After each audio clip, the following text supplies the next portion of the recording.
안녕하세요. 마마린입니다. 여러분 정말 오랜만에 뵈요. 잘 지내셨죠? 제가 개인적으로 건강상으로 그리고 또 일적인 부분으로도 상당히 일이 많았었어요. 그래서 또 못 오기도 했었고, 그리고 편집기에도 문제가 좀 있었어요. 그래서 한참 그 해결을 하느라 좀 헤매다가 들어왔습니다. 심기일전해서 다시 여러분들께 좋은 정보 드리도록 노력하겠습니다. 지난 영상 혹시 기억하시나요? 제가 이 빠작 한자 어휘 문제집에 대해서 소개를 시켜드렸었는데요. 현재 지금 초등학교 고학년 아이들이 중학교를 준비를 하면서 교과서 어휘를 충분히 다지고 갈 수 있는 그런 문제집이고, 거기에 더해서 지금까지는 잘 배우지 않았던 사자성어들도 같이 예문과 그리고 유래에 대해서도 배울 수 있는 문제집이라서 더욱 좋았던 것 같습니다. 우리 엄마들이 아이들 어휘력 길러야 한다고 하면은 가장 신경 쓰는 부분이 바로 독서잖아요. 그런데 대부분은 아이들이 좋아하는 혹은 관심 있는 분야의 책을 위주로 읽다 보니까 다른 영역에서 나올 법한 어휘들, 예를 들어서 소설책을 정말 많이 읽는 아이들 같은 경우에는 또 과학책이라든지 아니면은 경제, 사회라든지 이런 비문학 영역의 그 어휘들은 잘 알기가 어렵잖아요. 이런 부분들을 어휘책이나 혹은 문제집으로 보완을 해주면 나중에 중학교, 고등학교 올라가서도 일단 다양한 교과서에서 나오는 어휘들도 쉽게 이해할 수가 있겠죠. 단어를 모르다 보면은 문장 자체도 일단 안 읽히잖아요. 그러다 보면은 자연스럽게 공부에도 흥미가 떨어지게 되고요. 결국엔 어휘력이 성적과 직결되어 있다고 볼 수 있는 거죠. 저는 대학교 올라가가지고 이 어휘의 장벽을 체감을 했어요. 이게 말이 이해가 안 되니까 전공책을 읽기가 정말 어렵더라고요. 이렇게 자기가 관심이 있어서 깊이 있게 배워야 하는 분야가 생겼을 때 어휘가 걸림돌이 되면은 안 되잖아요. 그래서 조금 더 이렇게 좀 한가할 때 어휘를 미리 다져주는 것도 상당히 좋을 것 같다는 생각이 들었어요. 자, 오늘은 지난 시간에 말씀드렸던 빠작 한자 어휘와는 조금 다른 문제집을 소개시켜 드리려고 하는데요. 빠작이 어휘 자체와 그 어휘를 활용한 간단한 예문이 주가 되었다면요. 지금 제가 소개시켜 드릴 이 문제집 같은 경우에는 조금 더 포괄적으로 우리가 어휘를 배우는 목적을 정확하게 꿰뚫고 있는 문제집이라고 볼 수 있겠습니다. 어떤 문제집인지 궁금하시죠? 바로 EBS, 어휘가 독해다 라는 문제집입니다. 빠작과 비교해서 설명해 드릴게요. 이 두 문제집 다 중학교 교과서에 실린 어휘를 중점적으로 다루고 있다는 것은 같습니다. 그런데 빠작이 가나다 순으로 어휘가 나열이 되어 있다면은 이 어휘가 독해다 문제집은요, 어휘를 테마별로 묶어놨다는 게 특징입니다. 예를 들어서요, 1강은 사고작용을 표현하는 어휘로 각인되다, 추구하다, 폄하하다, 동조하다 이렇게 생각으로 인해서 나올 수 있는 단어들이 10개가 나와 있어요.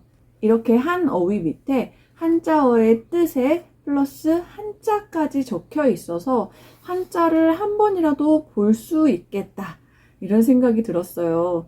제가 학생 입장이라면은 만약에 한자어의 음과 뜻이 여기 다 한글로 그냥 적혀 있다면 한자가 옆에 적혀 있어도 절대로 안 보고 그냥 한글만 보고 넘어갈 것 같거든요.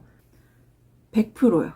그런데 지금 보시면은 이렇게 대신에 한자만 적혀 있거든요. 그래서 그 한자를 한번 보고 이게 색일 각이라는 한자구나. 이게 인이라는 한자구나 이렇게 볼 수가 있어서 한자까지도 한 번씩이라도 더 볼 수 있겠다 이런 생각이 들었습니다. 그리고 옆에 보시면은 빠작과 마찬가지로 예문이 나와 있거든요. 그런데 특징적인 부분이 여기에요. 밑에 친절한 셈이라고 적혀 있는 부분인데요. 보통 예문이 나오고 거기에 관련 있는 다른 단어들이나 아니면은 예문에서 나오는 어려운 단어에 대해서 간단한 부연 설명이 나와 있는데, 이 어휘가 독해다 문제집은 마치 선생님들이 어떤 단어를 하나 설명을 하실 때, 아, 얘들아, 이 부분은 꼭 기억하고 넘어갔으면 좋겠다 하는 말들이 있잖아요. 그런 말들이 여기 친절한 셈에 적혀 있다고 보시면 돼요. 아이들이 보통 공부를 할 때 단어 보고, 뜻 보고, 예문 보고, 그리고 넘어가고, 이렇게 되는데, 이 친절한 셈을 한번 읽으면은 이 단어에 대해서 좀 더 깊게 이해할 수 있을 것 같았어요. 그리고 비슷한 부분인데 헷갈릴 수 있는 부분이 바로 여기 어휘 더하기에 적혀 있어요. 보이시나요? 그래서 이런 부분까지도 꼼꼼하게 확인을 해보면은 조금 더 어휘가 탄탄해지지 않을까 생각합니다. 여기까지 이제 1강에 사고작용을 표현하는 어휘가 나와 있잖아요. 그러면은 그 다음 장에는 뭐가 나올까요? 보통 그 어휘를 사용한 다양한 예문들이 문제로 나오겠죠. 그런데 이 문제집이 좋은 거는 이렇게 한 테마별로 단어가 묶여 있다 보니까 예문도 단어에 따라서 이렇게 중구난방으로 되어 있지 않고요. 내가 예를 들어서 첫 번째 강 사고작용에 대해서 이렇게 이야기를 할 때, 이 주제로 이야기를 할 때는 이런 단어들이 많이 쓰이는구나 하는 흐름 자체를 좀 이해를 할 수가 있어요. 그러니까 문제들도 어떻게 보면은 다 하나의 테마로 엮여 있다고 볼 수가 있는 거죠.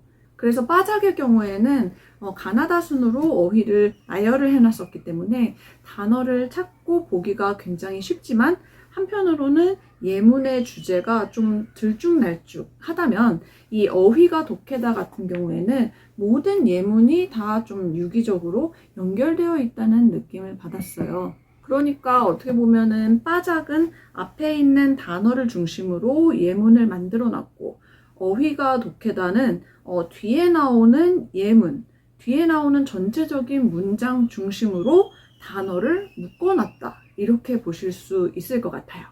그리고 이 어휘가 독해다의 하이라이트는 바로 이 문제로 확인하기인데요. 네, 보시다시피 독해 문제입니다. 지문이 꽤 길죠? 이 지문에 나오는 단어들이 앞에 단어 모음에 나와 있다고 보시면 됩니다. 지문에 나오는 단어들 중에서 사고와 관련된 단어는 이미 공부를 하고 넘어오니까 지문과 이 문제를 읽기도 좀 수월하겠죠. 결국에는 우리가 어휘를 공부하는 목적이 이거잖아요. 문장을 읽고 문맥을 파악하고 그리고 주제를 찾아내고, 이러기 위해서 어휘 공부가 필요한 건데, 근데 이 문제집에서는 이렇게 독해로서 앞에 나왔던 어휘를 완성시켜주는 그런 역할까지도 하고 있습니다. 그리고 마지막으로요, 이 지문 바로 옆에 보시면 이렇게 생활 속에서 우리가 접하는 어휘 중에서 좀 어려운 어휘들이나 아니면 속담, 사자성어, 순우리말 등을 적어 놓은 부분이 있는데요.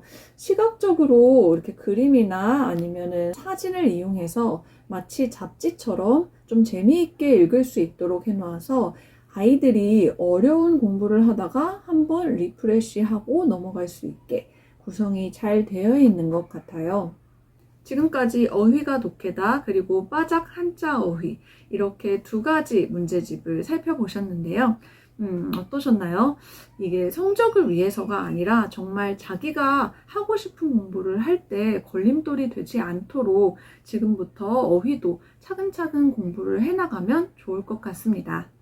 지금까지 마마린이었고요. 오늘도 현명한 하루 보내세요.